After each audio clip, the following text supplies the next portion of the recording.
The neon pulse of Lumenport never truly flatlined.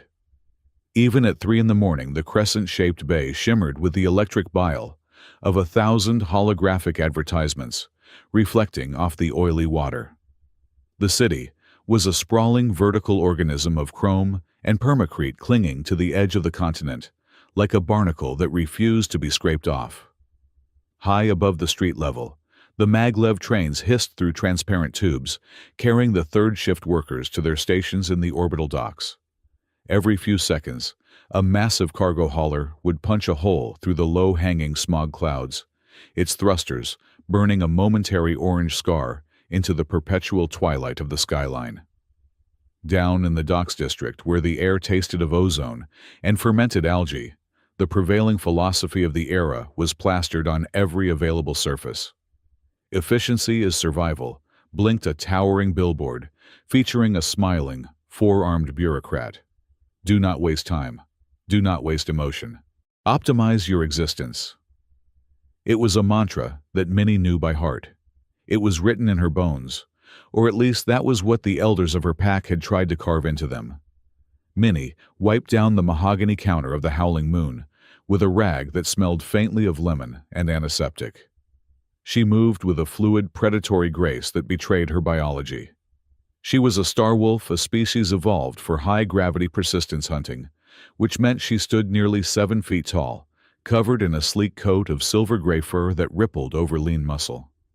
Her ears, triangular and tufted with black fur, swiveled independently, tracking the ambient noise of the bar, the hum of the atmospheric recyclers, the clink of glass on wood, and the low, rhythmic thrum of a synth jazz track playing from the corner speakers. "You missed a spot," a voice buzzed near her elbow. Minnie did not look down. She flicked her left ear in irritation. "If you are going to critique my cleaning, Zill, you can pay double for your next neutron ale." Zill, an insectoid creature no taller than a barstool, clicked his mandibles together in what passed for a chuckle. "Touchy tonight, wolf girl. The moon phases messing with your hormones." "My hormones are optimized for efficiency," Minnie deadpanned, finally glancing down at him with her striking amber eyes. "Unlike your drinking habits. That is your 5th ale. By my calculations, your motor functions will cease in approximately 10 minutes. I suggest you close your tab." Zill grumbled, his antennae drooping, but he slapped a credit chip onto the counter.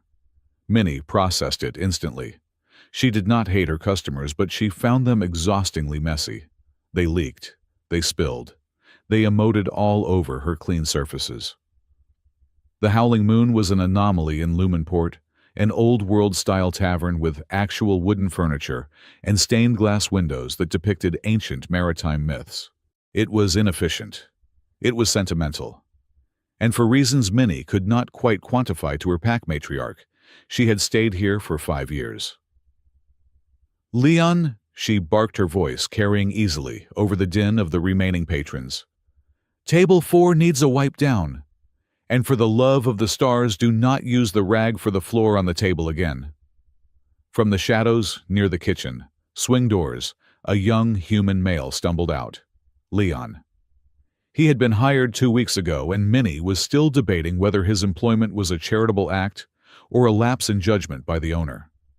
He was slight of build compared to the dock workers, with messy dark hair that defied gravity, and a uniform that always seemed one size too large for him.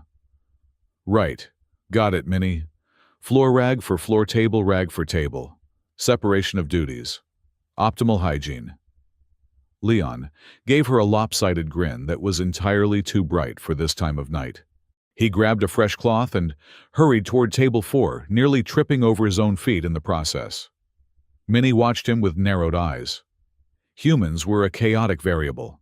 They were fragile, short-lived, and prone to leaking fluids when sad or injured. Leon was particularly defective in the coordination department. He had broken 3 glasses in his first shift. Yet, there was something irritatingly functional about him. When he spoke to customers, they stopped shouting. When he accidentally spilled a drink on a grumpy miner, he apologized with such genuine, frantic sincerity that the miner ended up tipping him instead of punching him. It was inefficient. It made no sense. "He is trying hard," said a deep, gravelly voice from the end of the bar. Minnie turned to see Dr. Halloway nursing a glass of amber liquid. The doctor was a retired field medic, a cyborg whose left side was mostly exposed gears and synthetic plating. "Trying does not to clean glass shards off the floor, doctor," Minnie replied, taking the doctor's empty glass. "He is a walking liability. Yesterday I caught him staring at a dust mote floating in a sunbeam for 5 full minutes. I could hear the clock ticking away wages." "Maybe he saw something you didn't," Halloway mused, his mechanical eye whirring as it focused on Leon. The boy was currently scrubbing table 4 with unnecessary vigor, his tongue poking out the corner of his mouth in concentration. "I see everything," Minnie corrected him, her nostrils flaring slightly. "I smell everything. Right now, he smells like cheap soap, anxiety, and graphite." She paused, analyzing the scent profile. It was faint, buried under the smell of stale beer, but it was there. A dry, earthy smell. "Graphite," Halloway chuckled. "Maybe he is eating pencils. Humans do strange things when they are calcium deficient." Minnie snorted a sound that was half growl. "Finish your drink, doctor. We are closing in 15 minutes. I want this place sterilized before the sun hits the spire." The night wound down with the agonizing slowness of a dying engine. The last few stragglers, a pair of plant-based beings, photosynthesizing under a UV lamp, and a group of rowdy void pilots finally shuffled out into the neon-drenched streets. Minnie locked the heavy front doors, flipping the sign from open to closed. The silence that followed was heavy, broken only by the hum of the refrigeration units and the distant rhythmic crash of the artificial tides in the bay. "Leon," Minnie called out, turning to survey the empty room. "Front of house is clear. Go check the inventory in the back. If we are low on synthetic gin, mark it down. And do not just guess. Count the bottles." There was no answer. Minnie's ears swiveled toward the kitchen. "Leon!" Silence. She sighed a long exhale that ruffled her whiskers. This was exactly why she preferred automated drones. Drones did not wander off. Drones did not get distracted. Drones did not need bathroom breaks or mental health moments. She tossed her rag into the sanitation bucket and marched toward the back of the bar. The kitchen was empty. The stainless steel surfaces gleamed under the harsh security lights. The back door leading to the alley, where they dumped the recycling, was locked tight. "If he went home without clocking out, I am docking his pay," Minnie muttered to herself. But that did not fit the pattern. Leon was terrified of breaking rules despite his clumsiness. He would not leave without saying goodbye. He was the type of person who said goodbye to the furniture. She moved deeper into the establishment toward the storage room at the very end of the service corridor. It was a windowless concrete box where they kept the kegs, the dry goods, and the broken furniture that the owner refused to throw away because vintage is coming back in style. As she approached the heavy metal door of the storage room, her nose twitched.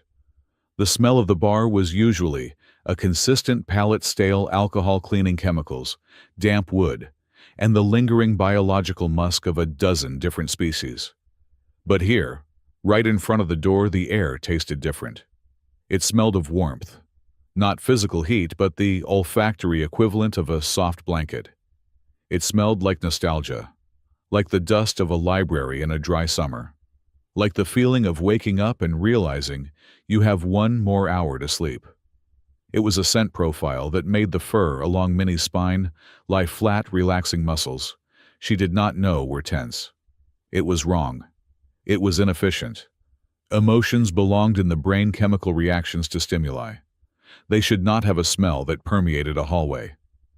Minnie reached for the door handle. It was unlocked. She pushed it open, expecting to find Leon asleep on a sack of grain, or perhaps crying over a broken bottle he was too afraid to tell her about. She was not prepared for the light.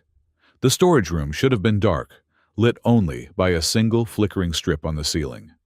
Instead, a soft, ethereal glow emanated from the floor, casting long, dancing shadows against the shelves of kegs.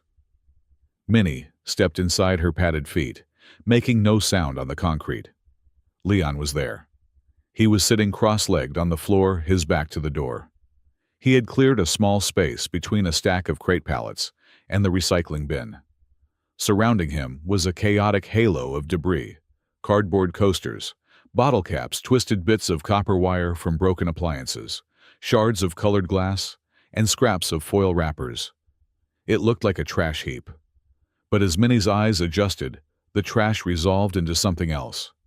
Leon was holding a coaster, one of the cheap pulp paper ones with the beer logo on it. He was hunched over it, wielding a fine-point ink pen in one hand and a small brush dipped in a mixture of glue and crushed luminous algae in the other. He was not just doodling. He was constructing. He had layered the cardboard, cutting and stacking it to create a three-dimensional relief map. Tiny shards of green glass were glued into the valleys of the cardboard, mimicking the flow of a river. He had used the copper wire to create miniature, impossible architecture rising from the paper surface. And the light, the soft, impossible light, was coming from the algae mixture, which seemed to pulse in rhythm with Leon's own breathing. Minnie took a step forward, and the floorboard creaked. Leon froze. The air in the room shifted instantly. The warm, nostalgic scent vanished, replaced by the sharp, acidic tang of sudden terror. The light on the coaster flickered and dimmed, as if a circuit had been cut. Leon scrambled, his hands flying out to cover the coaster, knocking over a small jar of glue in the process. He spun around, his eyes wide and terrified, looking up at the 7-foot wolf looming over him. I'm sorry," Leon stammered, his voice cracking. He tried to scoop the debris behind his back, looking like a child caught eating sugar straight from the jar. "I finished the inventory, I promise. I just lost track of time. I didn't steal anything, it's just trash. Please don't fire me." Minnie did not speak. She could not. She was staring at the floor where Leon had been sitting. He had not just made one. There were dozens of them. Scattered across the concrete were intricate mosaics made of garbage. One coaster depicted the orbital trajectory of the city's 3 moons, but the lines were drawn with such fluid grace that they looked like music notation. Another was a portrait of Zill, the insectoid regular, but instead of his usual drunken stupor, Leon had captured a moment of quiet dignity in the angle of his antennae, using crushed bottle caps to create the iridescence of his shell. There was a sculpture made of twisted wire and bar napkins that looked like the wind. Not a picture of the wind, but the feeling of wind. Just looking at it made Minnie feel a phantom breeze ruffle the fur behind her ears. "What?" Minnie's voice was a low rumble vibrating in her chest. She took a step closer, ignoring Leon's flinch. "What are these?" Leon swallowed hard, his Adam's apple bobbing. "They're nothing. Just stupid stuff. I know it's a waste of time. I know, I just—" He looked down at his hands, which were stained with ink and glue. "The city is so loud, Minnie. Everything is so straight and shiny and fast. Sometimes I just need to make something that isn't." Minnie looked from the boy to the objects. Her training, her entire upbringing on the colony world of Fenris Prime, screamed at her. This was the definition of inefficiency. He had spent hours manipulating materials with zero market value into configurations that served no functional purpose. They did not feed anyone. They did not shelter anyone. They did not optimize labor output. But her nose. Her traitorous nose. The smell of the room was overwhelming her. Now that the shock of discovery had faded, the scent of the art was returning, mixing with Leon's fear. The portrait of Zill smelled like fermented honey and resignation. The wire sculpture smelled like freedom and the terrifying drop of a roller coaster. The coaster in Leon's hand, the one he was trying to hide, smelled like Minnie knelt. It was a motion of immense power, constrained by deliberate slowness. She brought her face level with Leon's. Her golden eyes, usually cold and calculating, were wide, the pupils dilated. "Show me," she commanded. It was not a request. Leon hesitated, his hands trembling. Slowly, he revealed the coaster he had been working on. It was a depiction of the bar itself, the Howling Moon. But Leon had not drawn the walls or the tables. He had drawn the atmosphere. He had used layers of dark paper and bright luminous paint to capture the feeling of a sanctuary in a storm. And in the center, standing behind the bar, was a figure. A wolf. It was Minnie. But it was not the Minnie she saw in the mirror every morning, the efficient, cold, terrifying bartender. The Minnie in the miniature art was glowing. Her fur was rendered with tiny strokes of silver ink that made her look like she was made of starlight. Her eyes were not predatory. They were vigilant, protective. Minnie felt a physical jolt in her chest, as if she had been punched. The coaster smelled of safety. It smelled of belonging. It smelled of the way she secretly felt when the bar was full, and everyone was safe, a feeling she had never admitted to anyone, not even herself. "You," Minnie started, but the words stuck in her throat. She reached out a clawed hand. Leon flinched, expecting a blow, but she only extended one finger, hovering it over the coaster. "Do not touch it yet. It's not dry," Leon whispered, his voice barely audible. Minnie pulled her hand back as if burned. She looked at Leon. Really looked at him. For the first time, she did not see a clumsy waiter or an inefficient human. She saw the source of the anomaly. The stories of her people, the old pack tales that were whispered around fusion heaters during the long winter nights, spoke of this. They warned of the weavers, humans who could manipulate the psychic resonance of inanimate objects. The elders called them dangerous. They said weavers made people feel things they were not supposed to feel, that they disrupted the logical order of the pack hierarchy by introducing chaotic variables like hope or sorrow, where there should only be survival and obedience. "Why are you doing this?" Minnie asked, her voice dropping to a whisper that sounded like grinding stones. "You are not selling them. You are not showing them. Why expend the caloric energy?" Leon looked up, meeting her gaze. His fear was fading, replaced by a confused honesty. "Because it hurts if I don't," he said simply. "I look at the trash and I see what it could be. I see the story in it. If I don't let it out, it feels like I'm holding my breath forever. I just think even broken things deserve to be beautiful for a second, right?" Minnie stood up abruptly. The sudden motion made Leon scramble back against the crates. She turned away from him, pacing the small confines of the storage room. Her tail lashed back and forth, knocking a roll of duct tape off a shelf. This was dangerous. This was a violation of the Lumenport statutes on unauthorized psychic tampering, potentially. Or at the very least, it was a violation of the bar's policy on wasting company time.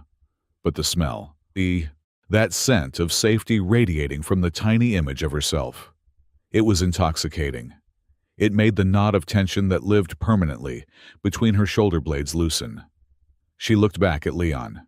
He was terrified, waiting for the firing squad, waiting for her to drag him by the collar to the nearest peacekeeper drone. Minnie walked back to the pile of art. She reached down and picked up the coaster with her image on it. She held it up to the flickering light. The luminous algae swirled, making the tiny silver wolf look like it was breathing.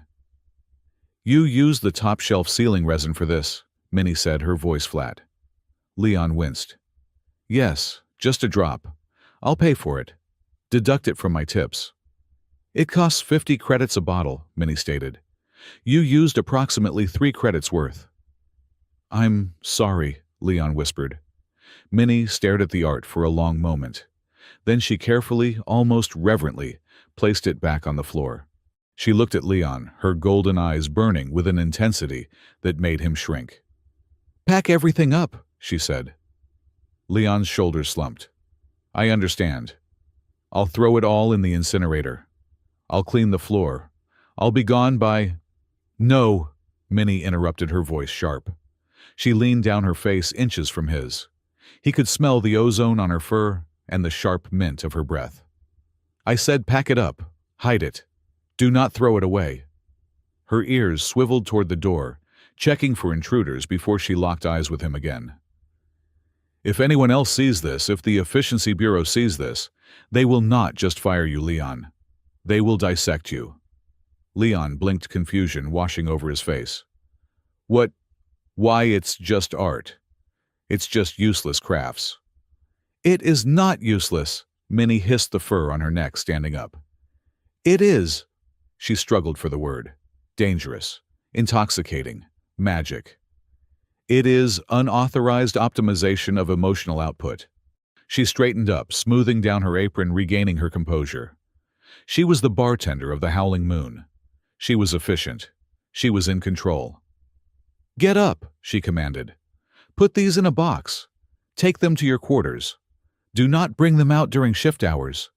Do not show the customers. Do not show the doctor." Leon scrambled to his feet, grabbing a nearby empty crate and frantically loading his creations into it. Okay, Minnie, I swear. I won't do it again." "I did not say stop doing it," Minnie said quietly. Leon paused, a half-finished wire sculpture in his hand. He looked at her, stunned. Minnie refused to meet his eyes. She walked to the door of the storage room and placed her hand on the frame. She felt a strange vibration in her fingertips, a residual hum from the energy Leon had poured into the room. "Go home, Leon," she said, not looking back. "Get some sleep. You look like a raccoon with a caffeine addiction." "Minnie," Leon called out softly as she stepped into the hallway. She paused. "Thanks," he said.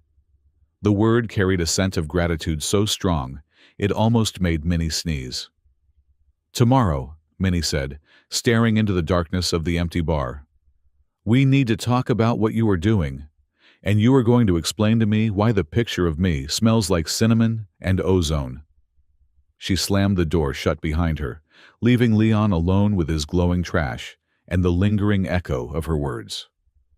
Minnie marched back to the bar, her heart hammering a rhythm that was entirely too fast, entirely inefficient. She picked up a rag and started wiping a spot on the counter that was already clean. She scrubbed harder and harder, trying to erase the image of the silver wolf from her mind. But she could still smell it, the safety, the warmth, the terrible, beautiful uselessness of it all. She looked out the window, at the neon skyline of Lumenport, at the slogans of efficiency blinking in the distance. For the first time in 100 years, the city looked different to her. It looked brittle. It looked gray. It looked like it needed a splash of paint. Minnie growled low in her throat, a sound of frustration and anticipation. She had a problem. A messy, human-shaped problem with ink on his fingers. And for the life of her, she could not figure out the most efficient way to solve it. Which meant, she realized with a terrifying jolt of excitement, she was just going to have to improvise. The morning sun of Lumenport was not a gentle awakening. It was a tactical assault. The star around which the planet orbited was a harsh white dwarf that stripped the color out of the streets, leaving everything in stark high contrast. As Leon walked toward the Howling Moon, the city screamed at him. Every vertical surface was covered in active hololiths. Sleep is a resource. Spend it wisely flashed a 50-foot ad for a sleep compression chamber. Why walk when you can arrive? Teleportation nodes. Now, with 99% survival rate, boasted another. The pedestrians around him moved with terrifying purpose. A 4-armed dock worker was reading 3 data slates simultaneously while power walking. A group of cybernetically enhanced brokers were conducting a silent meeting via neural link, their eyes glazed over as they rushed toward the financial spire. Leon felt small. He felt slow. He felt, in a word, inefficient. His stomach was doing slow, nauseating somersaults. He had barely slept. Every time he closed his eyes, he saw the towering silhouette of Minnie, standing in the doorway of the storage room, the golden light of his useless art reflecting in her predatory eyes. She had told him to go home. She had told him not to throw the art away. But she had also said they needed to talk. In Lumenport, "We need to talk" usually was a prelude to, "You are being liquidated for failing to meet quota." He reached the heavy wooden door of the Howling Moon. It looked out of place on the sleek chrome street, like a relic from a forgotten timeline. Leon took a deep breath, checked his reflection in the brass handle. His hair was fighting a losing battle against gravity, and pushed inside. The bar was dim, a welcome relief from the aggressive daylight. Minnie was already there. She stood behind the bar, methodically polishing a row of crystal tumblers. The morning light filtering through the stained glass cast kaleidoscope patterns on her silver fur. She looked majestic. She also looked terrifying. "You are early," Minnie said without looking up. 3 minutes and 14 seconds early. That is an improvement. Leon froze halfway to the staff locker room. "Morning, Minnie. I just wanted to make sure everything was ready for the lunch rush."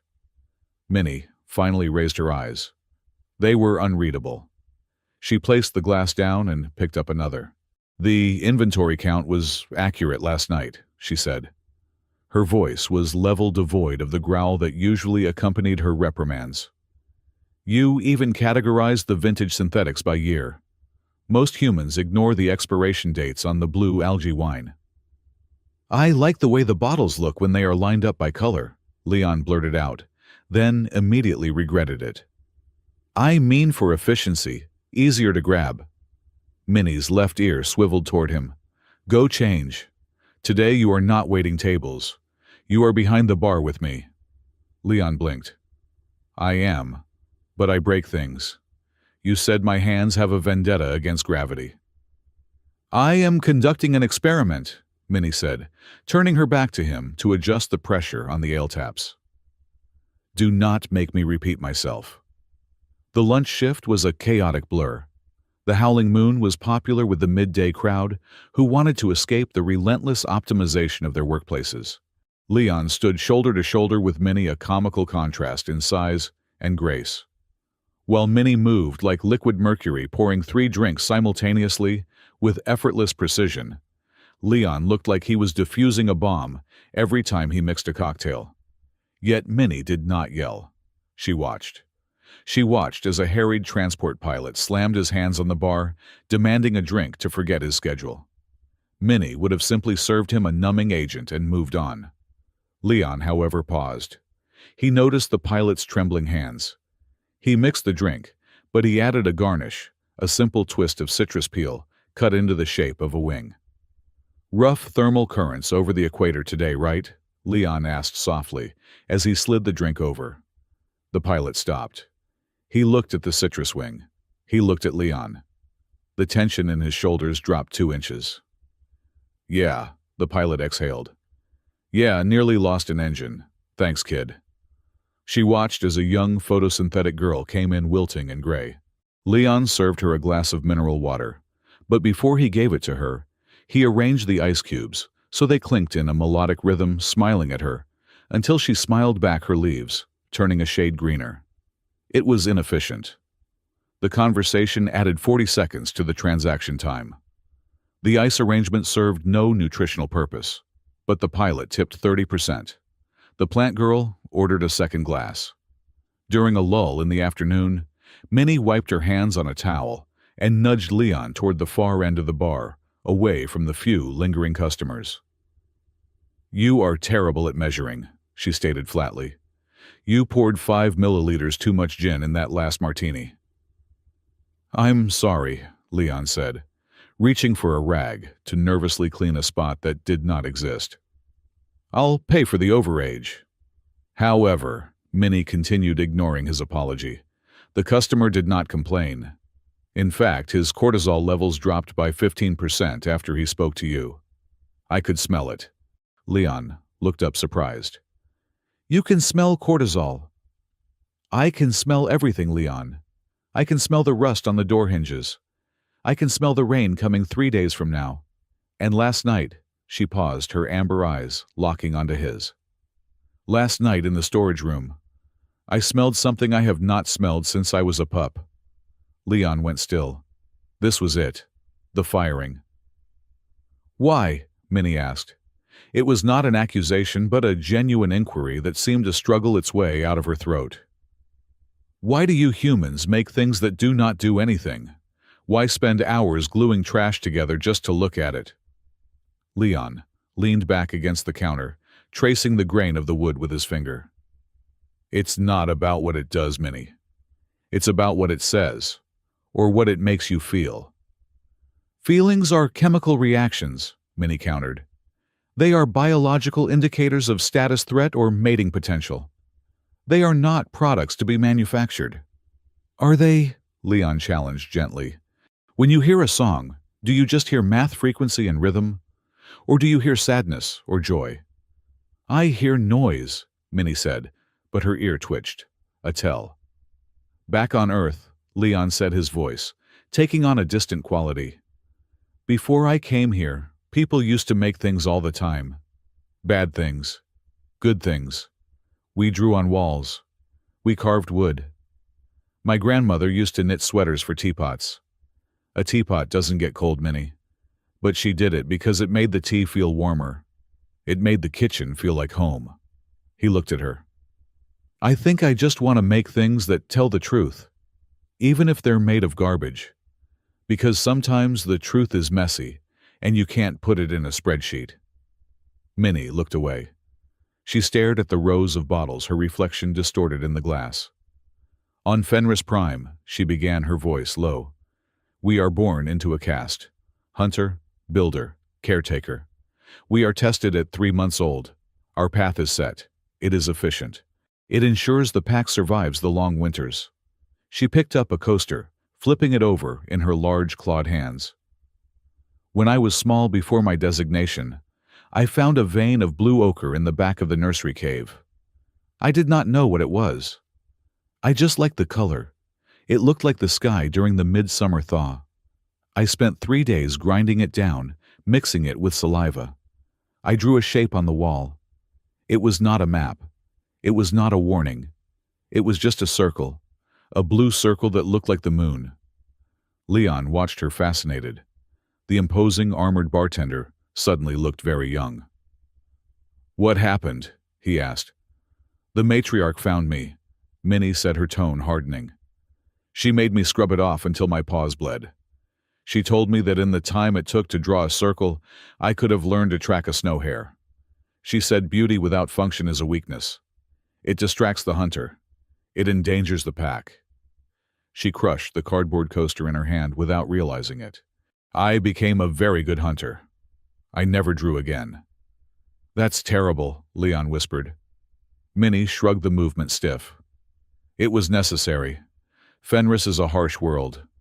We do not have the luxury of tea sweaters. She turned back to him, her expression softening just a fraction.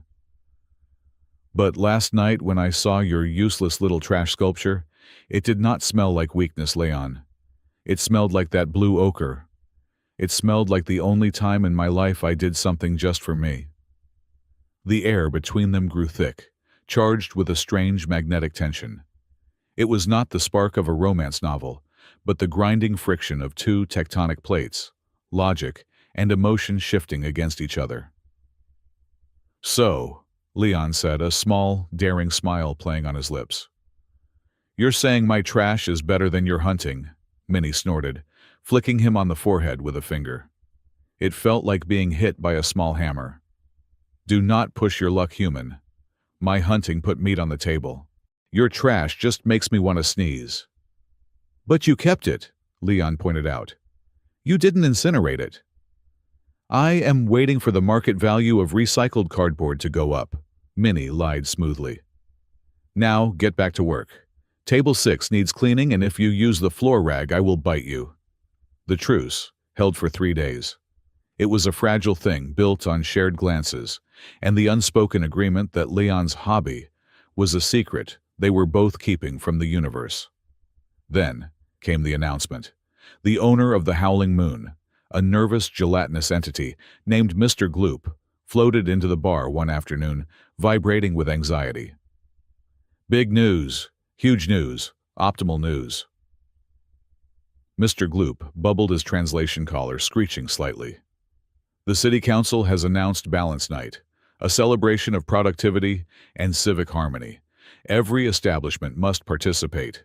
Minnie looked up from her ledger. Balance Night. Is that the event where the guilds march around congratulating themselves on how boring they are? No, well, yes, but it is important. Mr. Gloop wobbled. The Guild of Balanced Commerce is awarding the Balanced Venue label to the establishment that best demonstrates the integration of efficiency and service. Do you know what that label means? Mini-tax breaks priority energy allocation. We need it. Mr. Gloop spun, or rather sloshed, toward Leon. And you. The agency says you have creative aptitudes on your file. Something about graphic design before you left Earth. Leon froze. I dabbled. A little. Perfect, excellent, optimal. Mr. Gloop produced a data slate. We need a poster. Something to display in the window for Balance Night. Something that says, "The Howling Moon, where thirst is quenched with maximum precision." Leon took the slate. Okay, I can do that. I could draw the moon maybe with some interesting light refracting off the water, representing the diversity of... No. Mr. Gloop interrupted, turning a darker shade of green. Stick to the template, boy. Here, look. He tapped the slate, bringing up a generic sterile image of two geometric shapes, shaking hands under a grid. Use the Guild's approved font. Use the Guild's approved color palette, gray, beige, and calm blue. Do not get fancy. Guests like familiarity. If you surprise them, they might get indigestion. Just copy this, put our name on it, and print it. Efficiency. Leon stared at the slate. It was hideous. It was soulless. It was everything he hated about Lumenport condensed into a JPEG. But, Leon started. Great, have it done by tonight. Mr. Gloop cheered, then liquefied himself and slid down the drainage pipe to his office in the basement. Leon stood there holding the slate like it was radioactive. He looked at Minnie. Don't look at me, Minnie said, though her ears were flat against her head. He pays the wages. Just draw the beige boxes, Leon. Leon sat in the corner for hours, dragging digital lines across the screen. It was physically painful. Every time he tried to add a little flair, a curve to a letter, a shadow to a box, he remembered Gloop's warning. Don't surprise them. He deleted the flare. He made the boxes square. He made the blue calm. By the time evening came, the poster was done. It was perfect. It was perfectly dead. It looks adequate, Minnie said, hanging it in the window. It blends in with every other window on the street. Yeah, Leon muttered, wiping his ink-stained hands on his apron. That's the point. The night of the unveiling was busy. The pre-festival crowd was out in force. The bar was packed with dockworkers, miners, and clerks, all looking for a brief respite. But the atmosphere was stiff. The Balance Night propaganda was working. Everyone seemed to be drinking with a grim determination to be relaxed, which paradoxically made them more stressed. Leon moved through the crowd carrying a tray of drinks. He felt like a ghost. He had spent the day suppressing his instincts, turning off the part of his brain that saw shapes and stories just to make that horrible poster. He felt gray. He reached a table in the back. It was occupied by the regulars Zill, the insectoid, the plant girl whose name was Photosyn 3, and a large, rock-skinned miner named Korg. They were sitting in silence, staring at their drinks. Here you go, Leon said, setting down their ales. Neutron ale for Zill mineral water, with extra nitrates for 3, and rocks on the rocks for Korg. Thanks, kid, Korg grunted. Poster looks nice. Very straight lines. Thanks, Leon said, his voice hollow. He looked at the table. It was a mess of condensation rings, wet overlapping circles. Useless. Something snapped in Leon's chest. A tiny rebellious wire broke.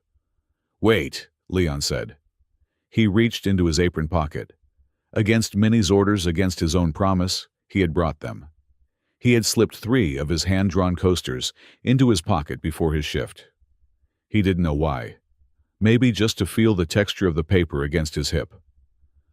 I made these, Leon said, his voice trembling. The wet glass ruins the wood. Here. He slid a coaster under Zill's glass. It was not the beige square of the Guild. It was a drawing of a nebula swirled with iridescent ink that Leon had extracted from beetles. But in the center of the nebula was a tiny stylized depiction of a beer mug. Zil looked down. His compound eyes clicked. Is that the hive cluster? Yeah, Leon whispered. You told me you were born there, that you missed the way the dust storm smelled. Zil went very still. He reached out a pincer and touched the edge of the coaster. Leon slid the second one to Korg. It was a heavy, thick piece of card painted to look like layers of geological strata, with a small pickaxe resting in a vein of gold. Korg stared at it. His rock skin seemed to soften, the cracks glowing faintly. The third one went to Photosyn 3. It was a delicate watercolor of a sunbeam hitting a single drop of dew. Oh, 3 breathed. The sound was like wind in high branches. The change was instantaneous. Minnie, standing behind the bar 30 feet away, dropped a lemon. The smell hit her like a physical wave. The stale scent of efficient relaxation vanished. In its place bloomed a garden of aromas. Zil's table smelled of ancient dust and home. Korg's smelled of triumph and deep earth. 3's smelled of pure, unadulterated sunlight. But it wasn't just the smell. The sound of the bar changed. The low, polite murmur was pierced by a laugh, a loud, barking laugh from Korg. I remember this, Korg shouted, tapping the coaster. My grandfather used a pick like this. We dug out the magnesium core in the Sector 7 belt, 3 days without air. Just determination. The dust storms, Zil chittered, his antennae vibrating. They sang. They did not just blow, they sang. Like this, 3 asked, and then she began to hum. It was a high resonant sound, a melody that wove through the smoke and the noise. Heads turned. At other tables, people stopped looking at their data slates. The gloomy atmosphere shattered. People started leaning in, asking what was happening. Korg held up his coaster like a trophy. Zil was crying, actual viscous tears leaking from his eyes, but he was smiling with his mandibles. Leon stood there terrified and exhilaratingly alive. He had done it. He had broken the gray. Leon. The hiss came from behind him. He spun around to see Minnie looming over him. She looked frantic. What did you do? She demanded, grabbing his shoulder. The olfactory levels in here just spiked by 400%. It smells like a sentimentality bomb went off. I just gave them coasters. Leon defended himself, though. He couldn't stop grinning. Look at them, Minnie. They're happy. They're actually happy, not just optimally satisfied. It is too much, Minnie warned, her eyes darting to the front of the room. You are drawing attention. She was right. Near the entrance, a man had stood up. He was wearing the stiff, high-collared gray suit of the Balance Guild. He was holding a sensor device, and he was frowning deeply at the reading. That is an auditor, Minnie whispered, her grip on Leon tightening. If he traces this spike to you. The auditor began to move toward Korg's table, his face set in a mask of bureaucratic disapproval. Leon panicked. He's going to see the art. He's going to report me. Minnie made a decision. She shoved Leon behind her. Leave it to me, she growled. She stalked toward the table, intercepting the auditor just as he reached for Korg's coaster. Excuse me, sir, Minnie boomed, her voice projecting to the back of the room. She drew herself up to her full 7-foot height, looking every inch the apex predator. Is there a problem with the service? The auditor blinked, intimidated despite himself. My sensors detect an unauthorized fluctuation in the emotional ambient levels. This establishment is exceeding the calm variance limits. He pointed a shaking finger at Korg. That patron is exhibiting excessive nostalgia. It is disruptive. Minnie leaned down, baring her teeth in a smile that was 90% threat. That patron, she lied smoothly, is reacting to our new experimental ingredient, spicy swamp root. It induces mild hallucinations of the past. Totally legal. Very expensive. Would you like a sample? It clears the sinuses. The auditor paled. Spicy swamp root, I don't. That is not in the protocol. Then I suggest you let my customers enjoy their beverages, Minnie rumbled. Unless you want to file a complaint about the culinary heritage of the swamp sector, The last person who did that was eaten by a diplomat. The auditor swallowed hard. He looked at Minnie's claws, which were resting casually on the table next to the coaster. He looked at Korg, who was glaring at him. I see. Carry on, but keep the moisture levels down. The auditor retreated, scurrying out of the bar as fast as his dignity allowed. Minnie let out a breath she had been holding. She snatched the coaster from under Korg's drink before he could protest. Hey, Korg grunted. Shift is over for this one, Minnie said sharply. Drink your ale. She marched back to the bar, dragging Leon by the apron strings into the kitchen. That, she hissed, pinning him against the refrigerator, was reckless, stupid, inefficient. It worked, Leon breathed, his heart racing. Did you feel it, Minnie? For a minute, nobody was tired. Minnie looked at him. She was holding the coaster, the one with the geological strata. Her thumb brushed over the paint. She could still smell the joy coming off it, fading now, but lingering like perfume. Yes, she admitted softly. I felt it. She looked at Leon, her expression complicated. You are dangerous, Leon. You make people forget the rules. Maybe the rules are boring, Leon said, emboldened by the adrenaline. Minnie stared at him for a long moment. Then she shoved the coaster into his chest. Hide it. If Gloop finds out you are sabotaging his balance night chances, he will turn you into protein paste. But she didn't report him. Later that night, after the bar had closed and the cleaning drones were humming across the floor, Minnie found Leon on the rooftop terrace. The wind off the bay was cold, carrying the salt of the ocean and the metallic tang of the maglev trains. Below them, Lumenport sprawled like a circuit board lights, blinking in precise, programmed patterns. Leon was leaning on the railing, looking down. You should go home, Minnie said, stepping up beside him. She did not look at him, but kept her eyes on the horizon. Minnie, Leon said quietly. Do you ever think about the cave? Minnie stiffened. The cave is in the past. The blue circle, Leon pressed. Do you ever think, what if you had finished it? What if you had drawn a whole sky? Then I would have starved, Minnie said automatically. A wolf who draws does not eat. But you're not on Fenris anymore, Leon said. He turned to face her. The wind whipped his messy hair across his eyes. You're here. You're a bartender. You serve drinks to bugs and rocks. It's not exactly hunting, is it? Minnie looked at him. In the moonlight, her silver fur seemed to glow. What are you asking, human? I'm asking, Leon said, if you ever want to make something just because it's beautiful. Not because it's useful. Not because it feeds the pack. Just because it deserves to exist. Minnie opened her mouth to give the standard answer. No. Inefficiency is death. But the words died on her tongue. She thought of the coaster with the silver wolf. She thought of the smell of cinnamon and safety. She thought of the way the bar had felt tonight, alive, messy, real. I think, Minnie said slowly, choosing her words with agonizing care, that if I did, I would be terrified. Yeah, Leon smiled, a sad, crooked smile. Me too. The wind is picking up, Minnie said abruptly, turning away from the railing. Go home, Leon.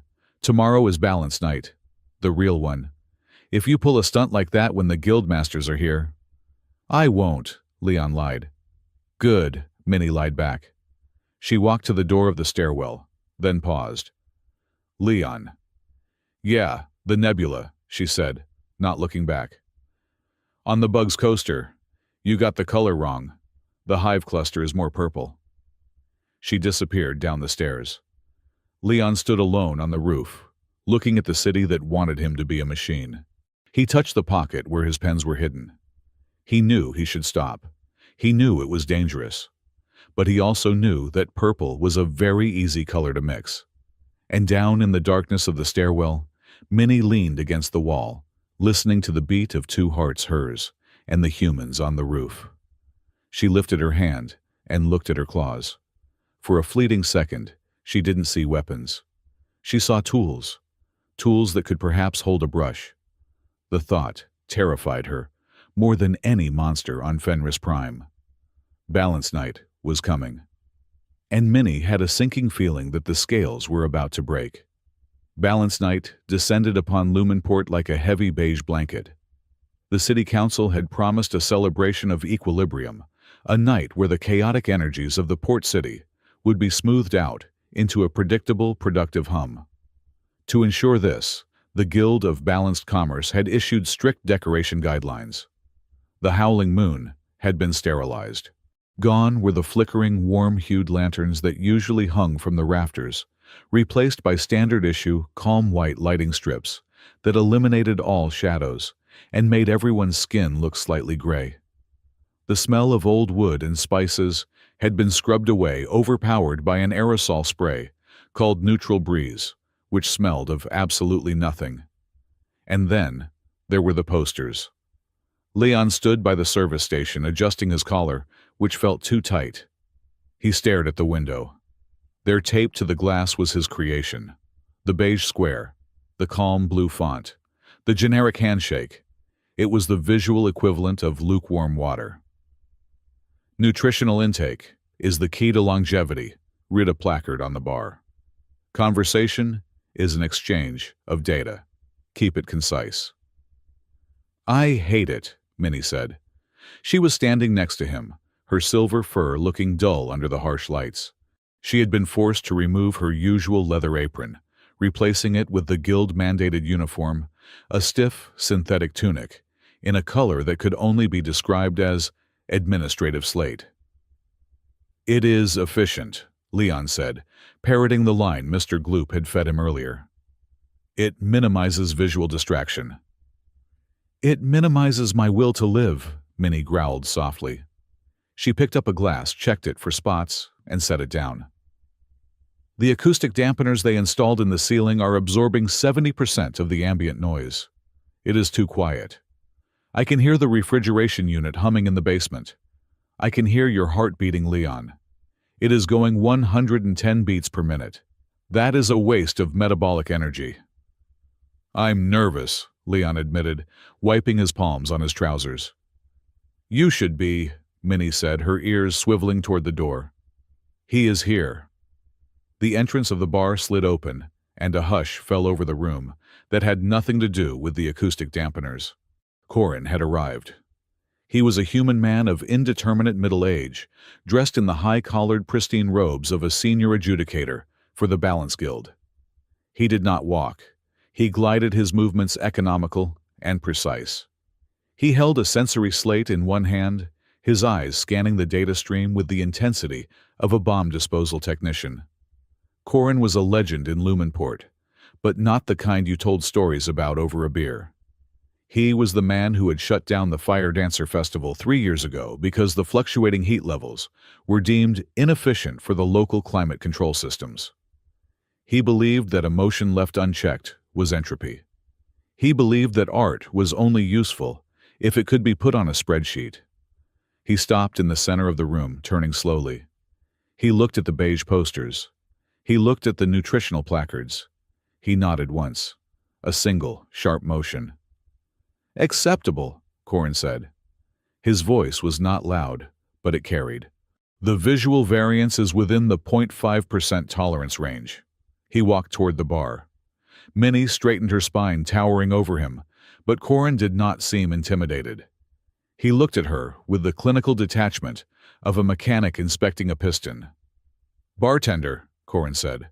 1 standard ration of hydration plus. Room temperature, no garnish.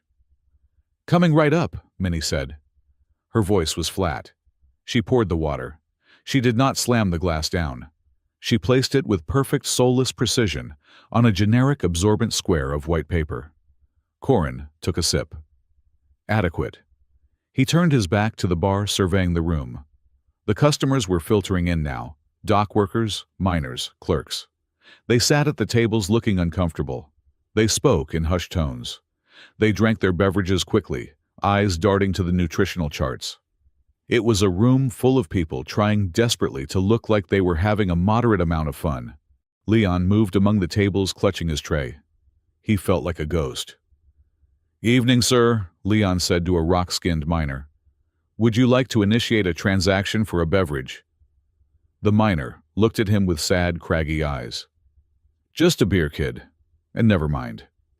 "Never mind what?" Leon asked automatically. "I was going to ask for the extra foam," the miner muttered. "But the chart says foam is just wasted volume. Just give me the liquid." Leon poured the beer. No foam. He set it down. The miner drank it like medicine. Leon retreated to the kitchen. He stood there, leaning against the cold, stainless steel counter, breathing hard. He felt sick. He felt like he was erasing himself one interaction at a time. This wasn't peace. This wasn't balance. This was a slow suffocation. He looked at the shelf above the sink. There, shoved behind a box of napkins, was a small, battered crate. His hands shook as he reached for it. He shouldn't. Minnie had warned him. Gloop had threatened him. The city had practically outlawed it. He opened the lid. Inside lay the coasters he had made over the last week. They weren't just drawings. They were anchors. There was one he had made for a homesick avian navigator, a swirl of blues and whites that looked like the cloud currents of a gas giant. There was one for an old mechanic who had lost his wife, a simple, warm sketch of two hands, clasping, made of copper wire and amber resin. Leon touched the copper wire. A spark of warmth traveled up his arm. It felt real. It felt like the only real thing in the entire building. Leon. He jumped, nearly dropping the crate. Zill, the insectoid regular, was standing in the kitchen doorway. His usually frantic antennae were drooping. His compound eyes looked dull. "Zill," Leon whispered. "You can't be back here. The regulations—" "I cannot take it, Leon." Zill clicked his voice, a miserable buzz. "The quiet. It is eating my head. The air out there, it tastes like static. Please. Do you have the other things?" Behind Zill, two more figures appeared. It was Korg the miner, and a young woman Leon didn't know, a human with tired eyes and hands stained with engine grease. "We heard," the woman whispered. "We heard about the night with the nebula. My brother was there. He said he slept for 8 hours straight afterward. He hasn't done that since the accident." She looked at Leon with desperate hope. "Please, just one. We don't need a show. We just need to breathe." Leon looked at the box. He looked at the sterile gray light reflecting off the kitchen surfaces. He remembered why he had started drawing in the first place. Back on Earth, in the crowded, noisy orphanage, he had drawn windows on the walls so the other kids could pretend they saw the ocean. He had drawn fires in the hearth so they could pretend to be warm. It wasn't about being an artist. It was about survival. "Okay," Leon said. The word was barely a whisper, but it felt like a shout. "Okay. Go back to your tables. Act normal." He grabbed a handful of the modified coasters. He hid them under a stack of the standard white napkins on his tray. He walked out into the bar. Corin was still standing in the center of the room, making notes on his slate. He was currently measuring the decibel level of a conversation between two traders. Leon moved to the back corner, the blind spot Minnie had once pointed out to him. He approached the table where Zill, Korg and the woman were sitting. "Standard beverages," Leon said loudly, for the benefit of anyone listening. "Efficient delivery." He set down the drinks. And then, with a sleight of hand he had practiced 1,000 times with coins, he slid the special coasters under the glasses. For Zill, the cloud currents. For Korg, a textured relief of a mountain root, deep and unshakable. For the woman, he chose a new one. He had finished yesterday, a depiction of a grease-stained flower growing out of a gear. The reaction was immediate. It wasn't a sound. It was a shift in pressure. The woman touched the coaster. Her shoulders, which had been hunched up by her ears, dropped 3 inches. She let out a long, shuddering breath. It wasn't a sigh. It was the sound of a heavy weight hitting the floor. "Oh," she whispered. "Oh, that's my garden. The one I had before I left home." Korg ran a stone finger over the mountain root. "Solid," he grunted. But his voice wasn't flat anymore. It had timbre. It had resonance. "Stone remembers," Zil didn't speak. He just leaned his head down, resting his forehead near the cloud currents, and his antennae began to vibrate with a soft, happy hum. The air around the table changed. The neutral breeze scent was pushed back by the smell of ozone, wet earth, and engine oil. Leon moved to the next table. He couldn't stop. It was addictive. He slid a coaster depicting a binary sunset under the drink of an elderly couple. They looked at each other, really looked at each other, and smiled. He slid a coaster with a stylized flame under the glass of a freezing cold dock worker. The man stopped shivering. The bar began to wake up. The acoustic dampeners couldn't handle it. A laugh broke out, real raucous laughter from the elderly couple. Someone started tapping a rhythm on the table. The gray pallor on people's faces began to flush with color. Minnie, behind the bar, felt the hair on her arms stand up. She smelled it. It wasn't just individual scents anymore. It was a symphony. It smelled like a bakery opening in the morning. It smelled like a thunderstorm breaking a heat wave. It smelled like life. She looked at Leon. He was moving through the room like a weaver, threading an invisible golden string between the tables. He didn't look like a clumsy waiter anymore. He looked functional. But Corin had sensors. The device in Corin's hand let out a sharp, piercing beep. Then another. Then a continuous, angry whine. Corin froze. He stared at the screen. The red line was spiking off the chart. "Impossible," Corin muttered. He tapped the device. "Sensor malfunction." He looked up, and he saw it. He saw the woman crying but smiling through the tears. He saw the miner laughing. He saw the warmth radiating from the corners of the room, melting the carefully curated sterility. His eyes locked onto Leon. Leon had just placed a coaster on the central table. He was backing away, a guilty, triumphant look on his face. "You," Corin said. The word cut through the laughter like a knife. The room went silent. Corin marched toward Leon. The crowd parted, sensing the danger radiating from the adjudicator. "Stop right there," Corin commanded. Leon froze. He clutched the empty tray to his chest like a shield. Corin reached the table Leon had just served. He looked down at the glass. It was resting on a piece of cardboard painted with swirling, chaotic lines of gold and crimson. It looked like a heart beating. "What is this?" Corin demanded, his voice rising. "This object is emitting a high-frequency psychoactive resonance. It is unregulated. It is non-standard." He looked at Leon with cold fury. "You are introducing emotional contaminants into a balanced venue." "It's just a drawing," Leon stammered, his courage wavering under Corin's glare. "It's just art." "Art," Corin spat the word like it was poison. "Art is a variable. Variables cause conflict. Look at them." He gestured wildly at the woman who had been crying. "She is weeping. You have caused distress. You have disrupted her equilibrium." "She's happy," Leon argued, his voice cracking. "She's crying because she's relieved, because she remembered who she was." "She is inefficient," Corin shouted. "She is compromised and you are infected." Corin stepped closer, looming over Leon. "I am confiscating these items, and you will be cited for inciting collective instability. You will be removed from the city, boy." "We do not tolerate chaos agents." Leon shrank back. He looked around the room. The patrons were watching wide-eyed. No one moved. The weight of the guild was too heavy. Leon felt the old fear rising. The fear from Earth, the fear of being the cause of trouble, the fear of being wrong.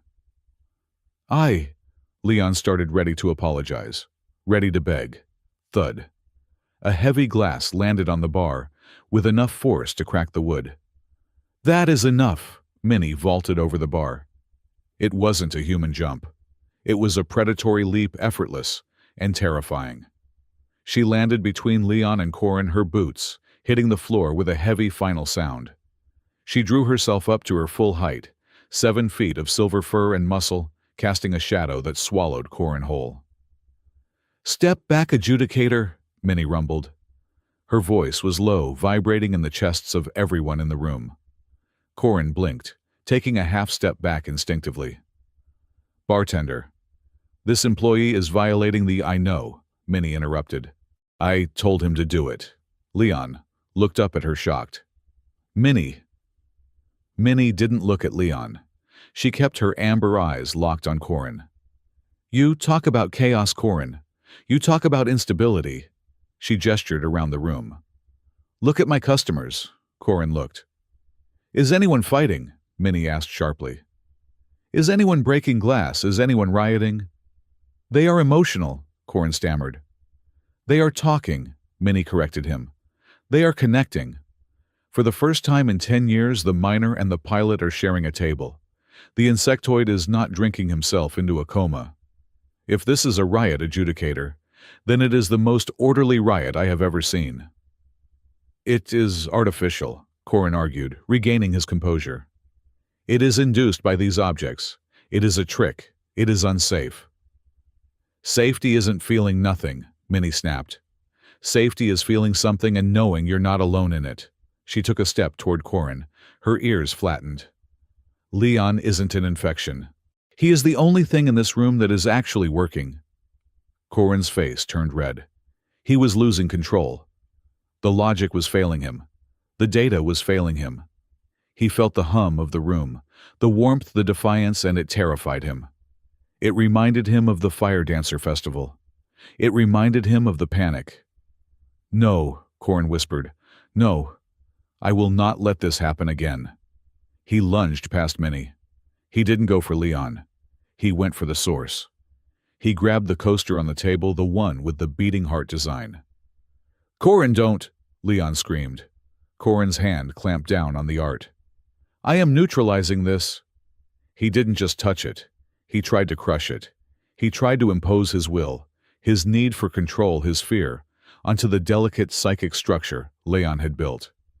It was like trying to stop a tidal wave with a spoon. The coaster flared. It didn't burn. It exploded with light. Leon gasped, clutching his head. The connection between him and his art was visceral. When Corin attacked the coaster, he attacked Leon's mind. And the dam broke. Leon's control shattered. The energy he had been carefully trickling into the coasters, the warmth, the nostalgia, the gentle sadness, was suddenly blasted open by the force of Corin's fear. A shockwave of pure emotion erupted from Leon. It wasn't invisible this time. It was a visible ripple of air, shimmering like heat haze colored with violent streaks of violet and charcoal. The memory hit everyone at once. It wasn't their memory. It was Leon's. A gallery on Earth. White walls. Beautiful paintings. But the crowd wasn't looking. They were screaming. A painting had made someone too angry. Another had made someone too sad. The emotions had bounced off each other, amplifying, spiraling, until the gallery was a brawl. Fire. Sirens. A young Leon standing in the middle, holding a brush, terrified, realizing that what he made could burn the world. Stop it, Leon screamed in the present, falling to his knees. I'm sorry. Stop it. The bar began to shake. Bottles rattled on the shelves. The lights flickered wildly. The patrons clutched their heads, overwhelmed by a tidal wave of panic and regret that wasn't theirs. Corin was thrown back against a pillar, sliding down to the floor, eyes wide, gasping. Chaos! I told you, chaos! The vortex swirled around Leon. He was the eye of the storm curled into a ball, trying to pull everything back in, trying to disappear. Leon! Minnie didn't run away. She didn't cover her ears. She dove into the storm. She hit the floor next to him, ignoring the psychic pressure that felt like a physical weight on her chest. She grabbed Leon's hands. They were ice cold. Leon, look at me! Minnie roared over the psychic wind. Leon shook his head, eyes squeezed shut. It's happening again. I'm hurting them. I have to leave. I have to stop. You cannot stop it by hiding, Minnie shouted. She gripped his hands tighter, her claws digging slightly into his skin, not to hurt, but to ground. You are not on Earth. You are in my bar. You are in my territory. She leaned in, pressing her forehead against his. Breathe, Leon, she commanded, her voice dropping to that low, resonant growl she used to break up fights. "Match my breathing. In. Out." She forced herself to be calm. It was the hardest thing she had ever done. Every instinct screamed at her to fight, to flee to hunt. But she chose to be a rock. She chose to be the mountain root on the coaster. She projected her own feelings into the connection between them. Not fear, not anger. Protective. Steadfast. The smell of lemons and clean wood. The quiet of the storage room. The way the light hit his messy hair. "I am here," Minnie whispered. "I have got you. You are safe. Use the art, Leon. Don't fight the feeling. Shape it." Leon gasped, inhaling the scent of her. The panic began to recede, replaced by the solid, unshakable presence of the wolf before him. He opened his eyes. He saw Amber. He saw Minnie. He squeezed her hands back. He took the chaotic swirl of energy, the fear, the regret, the noise, and he pushed it through the filter of Minnie's presence. The violent, violet light softened. It turned into a deep, warm gold. The shaking stopped. The wave of emotion didn't disappear, but it changed. It swept through the room, washing over everyone. But instead of panic, it brought clarity. It felt like the moment after a long cry. It felt like the silence after a thunderstorm. It was heavy, yes. It was sad, yes. But it was clean. The patrons slowly lowered their hands. They looked around, dazed. Corin was sitting on the floor, his legs splayed out in front of him. His sensory device was smoking slightly. He wasn't moving. He was staring at the ceiling, tears streaming down his face. Not tears of pain. Tears of release. Corin choked out. "I missed it." The room was silent, save for the hum of the refrigeration unit, which suddenly sounded very loud. Leon slumped against Minnie, exhausted. The golden light faded, leaving only the dim gray lights of the bar, which somehow didn't look so gray anymore. Minnie didn't let go of his hands. She shifted her position, putting herself between Leon and the rest of the room, shielding him with her body. Her hackles were still raised, daring anyone to make a move. "Is everyone?" Leon whispered, his voice raspy. "Are they okay?" Minnie looked around. Korg was helping the crying woman stand up. Zill was picking up a fallen chair. People were looking at each other, really looking, with a mixture of awe and confusion. There was no anger. There was just a profound shared vulnerability. "They are alive," Minnie said softly. "They are fine." She looked at Corin. The adjudicator slowly pushed himself up to a sitting position. He looked at his hands. He looked at the crushed coaster on the floor. It was ruined, bent, and torn. He looked at Leon. There was no malice in his eyes anymore, just a terrifying, hollow kind of wonder. "You," Corin whispered. His voice was trembling. "What did you do to me? I haven't felt that since..." He couldn't finish the sentence. He looked at the ruined coaster, then back at Leon. "You broke the seal. You let it all out." "I'm sorry," Leon said instinctively. "Don't apologize." Minnie snapped, her voice cutting the silence. She stood up, pulling Leon up with her. She kept one hand firmly on his arm. She looked at the crowd. She looked at Corin. "Well," Minnie said, her voice steady, though her heart was hammering against her ribs like a trapped bird.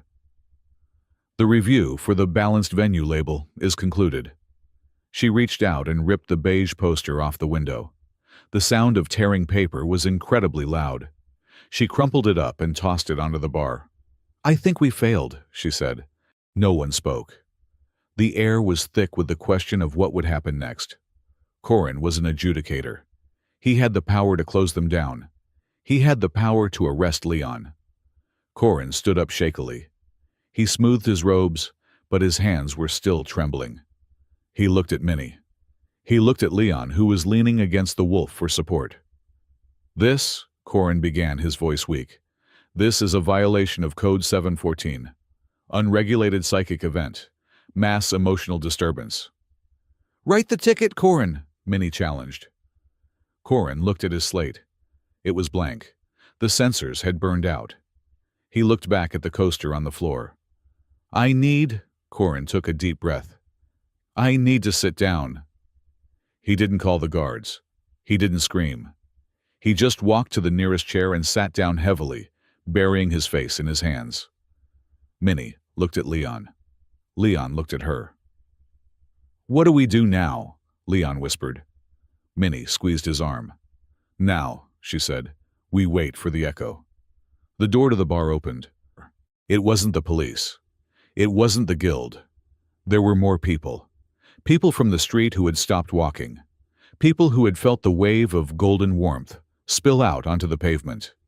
They were peering in, curious, drawn to the light like moths. Is this the place? Someone asked from the doorway. The place that feels real. Minnie looked at the growing crowd. She looked at Leon, who was pale but standing on his own 2 feet. Yes, Minnie said. We are open. But as she said it, she saw Corin lift his head. His eyes were clear now, and they were scared. Not for himself. For them. They won't let you keep this, Corin whispered across the room. The council. They saw the spike. They are coming. Leon straightened up. He looked at his hands still stained with ink. He looked at the people waiting in the doorway. Let them come, Leon said. It was the first time he didn't sound like he was apologizing for existing. Minnie smiled. It was a sharp, dangerous smile. Let them come, she agreed. I am not closing early tonight. The silence in the Howling Moon was heavy, but it was not empty. It was the kind of silence that follows a thunderclap, a vibrating charged stillness, where the air itself seemed to be holding its breath, waiting for the echo to return. 3 days had passed since the incident on Balance Night. The Guild of Balanced Commerce had not shut them down immediately. Bureaucracy, even in a city as optimized as Lumenport, moved at the speed of a rusted cog when faced with something it could not categorize. Instead of a closure notice, they had received a yellow holographic citation that now hovered permanently over the bar counter. Under investigation for Class 4 emotional hazardous material. Probationary operation only. Leon stood behind the counter drying a glass. He had been drying the same glass for 10 minutes. His hands felt phantom light itching with the phantom weight of a pen he was forbidden to hold. The terms of the probation were strict. Leon could work, he could serve, but he could not create. No coasters, no wire sculptures, no arrangements of fruit that looked like birds. He was to be a dispenser of liquids, and nothing more. You are going to rub a hole in that glass, Minnie said. She was standing at the service station, methodically counting the inventory. She did not look up, but her left ear was swiveled toward him, tracking the repetitive squeak-squeak of his towel. I'm just making sure it's clean, Leon murmured, setting the glass down. It joined a row of 12 other glasses that were so clean, they were practically invisible. It is sterile, Minnie corrected. There is a difference between clean and the sterile. Cleaning is pleasant. Sterile is what a hospital smells like before they tell you bad news. Leon looked at her. Her tone was sharp, but the usual bite was missing. In the days since she had tackled him to the floor and anchored him through the psychic storm, something had shifted in the tectonic plates of their dynamic. She stood closer to him now, not crowding him, but hovering within the radius of a bodyguard. If a customer raised their voice, Minnie's hackles would rise before the echo died away. I feel like I'm missing an arm, Leon admitted, looking down at his empty hands. I see things, Minnie. I see the way the condensation on the beer tap looks like a weeping mountain. I see the way the light hits the dust motes. And I can't let it out. It's building up behind my eyes. It gives me a headache. Then take a break, Minnie said. She reached under the counter and pulled out a small wooden box. Go to the back. Sort these. Leon frowned. What is it? Lost and found, Minnie lied. Patrons leave things. It is inefficient to leave them cluttering the service area. Leon took the box. It was heavy. He carried it to the small table in the corner of the kitchen, His old studio before the ban. He opened the lid. It wasn't lost property. Inside, nestled in scraps of velvet and packing foam, were gifts. There was a jagged piece of raw crystal, glowing with a faint internal pulse, with a note scrawled on a napkin for the mountain route. It made me remember my grandfather's voice. Korg. There was a small pouch of seeds dried and brown from photosyn 3. These only grow in soil that has been cried into. I think you understand. Thank you for the rain. There was a wrench, old and rusted, but polished to a shine on the handle where a thumb would rest. There were photographs of families long gone. There were pieces of sea glass. Leon picked up a small, smooth stone. It felt warm. They have been leaving them when I am not looking, Minnie's voice came from the doorway. She was leaning against the frame, arms crossed. Slipping them onto the counter, hiding them under napkins. I tried to stop them, citing sanitary regulations. They ignored me. Leon felt a lump form in his throat. I thought I broke everyone. I thought I hurt them. You scared them, Minnie admitted, walking over. She picked up the pouch of seeds, sniffing it delicately. But you also woke them up. In Lumenport, people spend their whole lives asleep at the wheel, Leon. Waking up is violent. It hurts your eyes. But nobody who woke up wants to go back to sleep. Corin did, Leon whispered. He looked terrified. Corin is a complication, Minnie said, her face darkening. But these people, she gestured to the box, they are not asking you to stop. They are saying thank you. You are not just a lonely boy playing with trash anymore, Leon. You are a utility. You are infrastructure. Infrastructure, Leon let out a watery laugh. That sounds romantic. In my culture, infrastructure is the highest compliment, Minnie said solemnly. It is the bridge that carries the pack over the ravine. It is the fire that keeps the frost out. She looked him in the eye.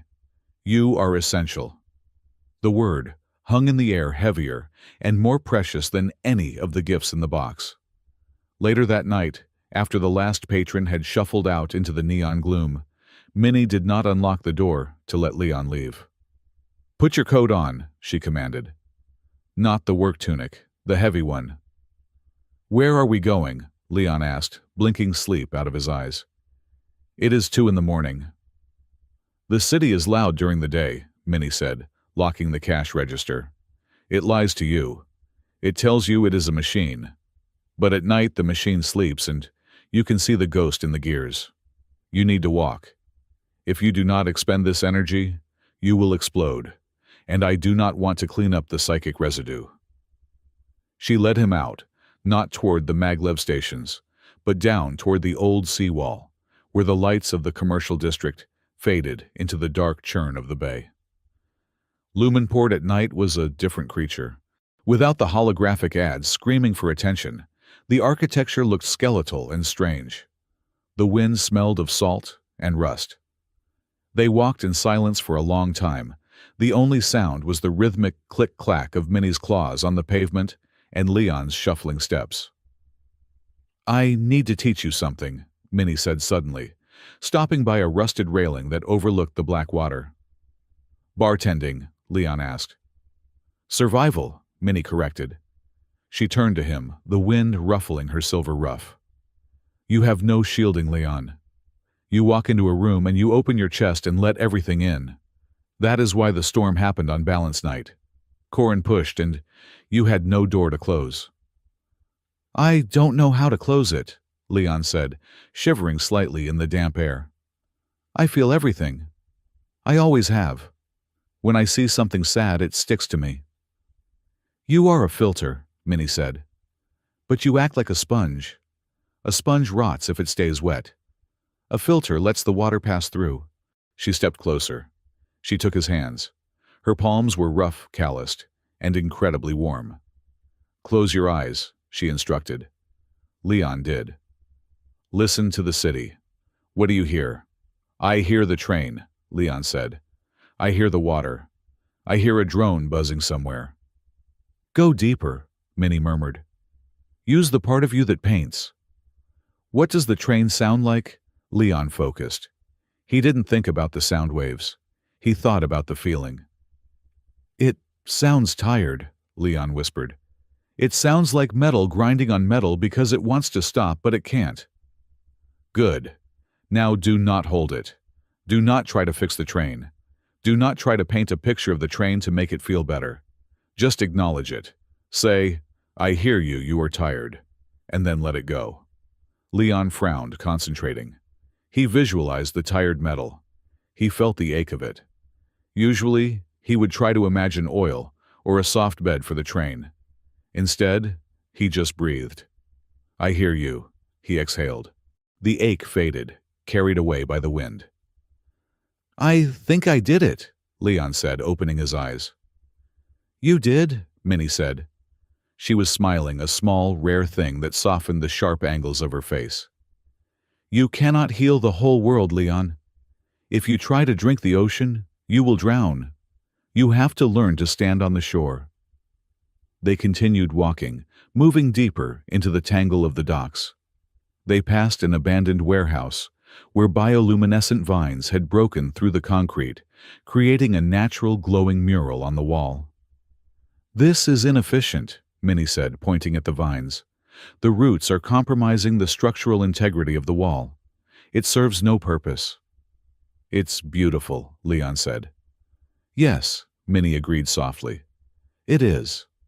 She stopped, leaning against a lamppost that flickered with a dying bulb. The light cast long, shifting shadows across her face.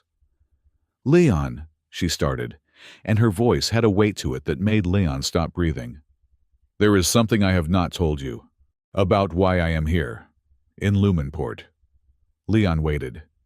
He had sensed vaguely that Minnie was overqualified for pouring beer in a dive bar. "My pack, the Starwolves of Fenris, we have a long memory," Minnie began, looking out at the dark water. "We remember the wars before the Federation. We remember the weapons," she paused. "We have stories about your kind, not just humans, but weavers, people who could pull on the strings of the mind." Leon went cold. "Monsters. Weapons," Minnie corrected. "The stories say a weaver can turn an army into a mob of weeping children, or drive a city to madness with a single song. We fear loss of control above all else. When the pack loses its mind, the pack dies." She turned to face him fully. "We have watchers, scouts. We monitor the shipping lanes. 3 months ago, a report came in. A human with a high-grade psychic resonance signature was immigrating to Lumenport. A potential weaver." Leon took a step back. "Me?" "You," Minnie nodded. "I volunteered for the assignment.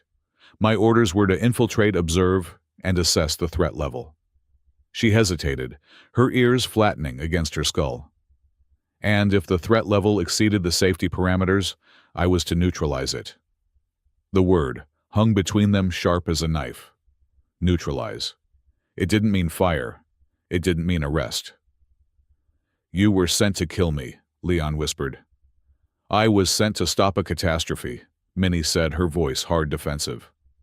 "I expected a warlord. I expected a fanatic. I expected someone who wanted to use their power to enslave." She took a step toward him, but Leon stayed frozen. "Instead," Minnie said, her voice breaking, "I found a boy who apologizes to the furniture.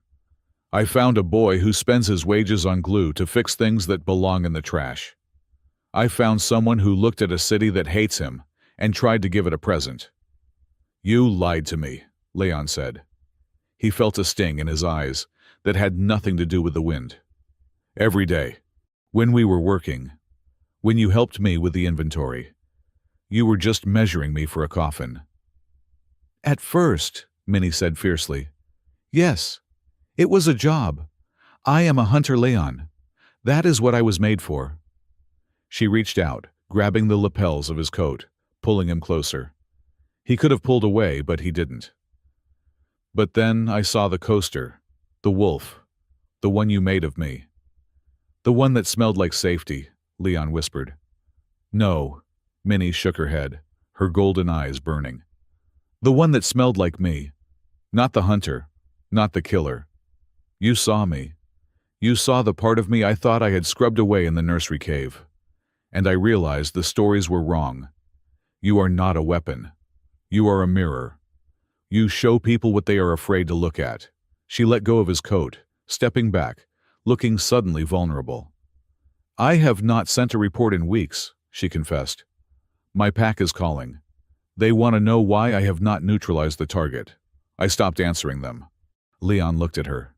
He saw the tension in her shoulders. She had cut ties with her own people, her own nature, to protect him. "Why?" Leon asked. "Because," Minnie said, looking down at her claws, "I realized that if I neutralized you, the world would just go back to being gray. And I do not think I can live in the gray anymore." Leon let out a shaky breath. He should be angry. He should be terrified. But strangely, all he felt was a profound sense of recognition. "I know what it's like," Leon said softly. "To be afraid of what you can do." He turned away, looking at the city lights. "Back on Earth," Leon said, his voice hollow. "I was an art student. I was good. Too good. I didn't understand the resonance then. There was a protest. A political rally. People were angry about the housing crisis. I wanted to help. I painted a mural on the barricade. I poured everything I felt into it, the rage, the injustice, the heat." He wrapped his arms around himself. "It worked too well, Minnie. People looked at it and they didn't just get inspired. They got rabid. They lost their minds. The rage amplified. It turned into a riot. 3 blocks burned down. 12 people were hospitalized." He looked at her, his eyes wide and haunted. "That's why I came here. That's why I chose Lumenport. Because this place hates emotion. I thought if I lived in a place made of ice, I couldn't start a fire." Minnie stared at him. The pieces clicked into place. His clumsiness, his hesitation, his desperate need to keep his art small, to make it out of trash. He wasn't just shy. He was traumatized. He was a loaded gun trying to convince everyone he was a water pistol. "You were wrong," Minnie said firmly. "I almost hurt Corin," Leon argued. "I almost started another riot." "Almost," Minnie emphasized. "But you didn't. Because you are not alone this time." She stepped back into his space, her presence encompassing him like a shield. "On Earth you were a child playing with fire. Here you have a firebreak. I am your firebreak, Leon. You pour the emotion. I will build the walls to hold it. We do it together. Or we do not do it at all." Leon looked up at the giant wolf woman. For the first time since he left Earth, the knot of fear in his chest loosened. "Together," he repeated. It sounded like a promise. The next day, the bar was closed for prep. The town hall meeting, the community dialogue on psychic hygiene, was scheduled for that evening. The guild had granted a special dispensation for the Howling Moon to host it, mostly because no other venue wanted to deal with the potential liability. At noon, the door chimed. Minnie looked up from the bar, her hand instinctively dropping to the stun baton she kept under the counter. It was Corin. He looked different. He was not wearing his pristine adjudicator robes. He was wearing a simple gray tunic and his face was unshaven. He looked like a man who had not slept, but who had spent the night thinking very hard. "We are closed, adjudicator," Minnie said, though her voice was wary rather than hostile. "I know," Corin said. His voice was raspy. He walked to the bar. He did not look at the nutritional charts. He looked at Leon, who was freezing near the kitchen door. "I did not come to inspect," Corin said. He reached into his pocket and pulled out a plain white cardboard coaster. He placed it on the bar. "I need a dose," Corin said. Leon stepped forward slowly. "A dose." "I cannot sleep," Corin admitted. He sat on a stool, slumping slightly. "Since that night the silence has been too loud. I close my eyes, and I see the gray. It is suffocating." He looked up at Leon, and his eyes were wet. "I used to be a musician," Corin said softly. "Before the guild, before the balance. I played the cello. I loved it. But I played a piece once, a requiem, and My mother started crying and couldn't stop for 3 days. I thought I broke her. He looked at his hands. So I joined the guild. I thought if I controlled everything, no one would ever hurt like that again. Leon walked to the bar. He looked at the white coaster. You want me to draw? Leon asked. I want you to show me that it can be safe, Corin whispered. Make me something quiet. Something that is not a storm. Please. Leon looked at Minnie. She nodded. A small, almost imperceptible dip of her chin. I am here. I am the wall. Leon reached into his pocket and pulled out his pen. He sat down next to Corin. Give me your hand, Leon said. Corin hesitated, then placed his trembling hand on the bar. Leon placed his own hand over it, not touching, just hovering. Breathe, Leon said. He began to draw. He didn't use colors this time. He used simple black ink. He didn't draw a nebula or a mountain. He drew a chair. A simple, sturdy wooden chair sitting in a patch of sunlight. As he drew, he focused. He didn't pour in joy or sadness. He poured in stillness. He poured in the feeling of sitting down after a long walk. He poured in the feeling of Minnie's hand on his shoulder. He felt the energy rising, the familiar hum of the resonance. He felt it, trying to spike, trying to become a wave. Steady, Minnie's voice echoed in his head, though she hadn't spoken. He felt her presence behind him, grounding him, anchoring him to the floor. Leon exhaled. He channeled the energy into the lines of the chair. He finished the last stroke. Touch it, Leon whispered. Corin reached out. His finger brushed the ink. He didn't gasp. He didn't cry. He just stopped shaking. His shoulders dropped. The tension that had held his body rigid for 20 years seemed to evaporate. He closed his eyes and took a breath that went all the way to the bottom of his lungs. Oh, Corin breathed. It is just quiet. It's a place to rest, Leon said softly. Not a cage. Just a chair. Corin opened his eyes. He looked at Leon with a profound, terrifying gratitude. You could have destroyed me, Corin said. On balance night. You had the power to break my mind, but you didn't. I don't want to break people, Leon said. I just want them to feel okay. Corin picked up the coaster. He held it like it was made of diamond. They are going to come for you tonight, Corin warned, his voice low. The guildmasters, the hardliners. They want to ban you. They want to exile you. I know, Leon said. I cannot stop them alone, Corin said, standing up. But I will not testify against you. And I will tell them that the chaos was mine, not yours. He nodded to Minnie, a gesture of respect between equals, and walked out of the bar. Twilight fell. The street outside the Howling Moon began to fill with people. It wasn't just the regulars. It was half the district. There were supporters holding homemade signs painted with colorful swirls. There were detractors, people in gray suits holding placards that read, "Order is safety," and "No unauthorized emotions." Inside, the air was stifling. Leon stood on the rooftop terrace looking down at the gathering crowd. The wind was whipping his hair into a frenzy. They're going to ban me, Leon said. He wasn't asking. He was stating a fact. Even with Corin, the fear is too big. Minnie stood beside him, her silhouette dark against the rising moons. If they ban you, Minnie said, what will you do? Leon gripped the railing. I thought about running. I thought about finding a rock in the middle of nowhere and just existing. He turned to her. But I can't stop drawing, Minnie. I tried. For 3 days I tried. And I felt like I was dying. If I have to leave, I'll go to the fringe. I'll go to the lawless sectors. I'll draw on the hulls of wrecked ships if I have to. The fringe is dangerous, Minnie noted. The gravity is unstable. The food is terrible. I know, Leon said. He looked at her, his heart pounding. I'm not asking you to come. You have a life here. You have the bar. You have safety. Minnie laughed. It was a low, barking sound. Safety, she scoffed. Safety is boring. I told you, Leon. I do not like the gray anymore. She stepped closer, invading his personal space, in that proprietary way of hers.